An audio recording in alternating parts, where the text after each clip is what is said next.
Les impressions sont très positives puisqu'on a pu reconstruire un petit peu tout le processus de ces outils qu'on essaie de créer depuis, on va dire, la compréhension du sol sur le terrain jusqu'à la simulation sous forme d'outils informatiques et puis même le débat politique qui pourrait en découler.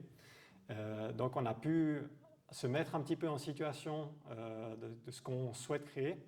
Et ça, je pense que ça va vraiment aider les porteurs de projets à améliorer un petit peu les propositions qu'ils ont pu faire jusqu'à maintenant.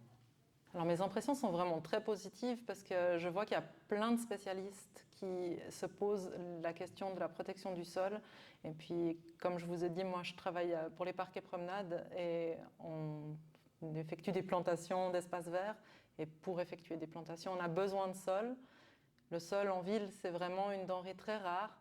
Et je suis très contente qu'il y ait eu autant de spécialistes pour nous entourer et éviter qu'on perde encore plus de sol. Et surtout qu'on améliore, si possible, la qualité des sols en ville. C'était un atelier ou une journée d'échange très intéressante. Pourquoi? Parce qu'à chaque fois, on est au 3e ou 4e atelier, je crois.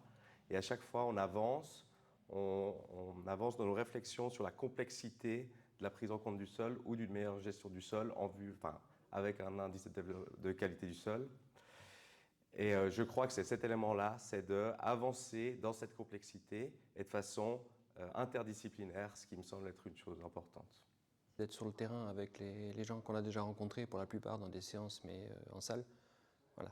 Et donc là, ça donne une autre dimension, ça permet de mieux expliquer les aspects sols. Je pense aussi on voit des questions qui arrivent différemment.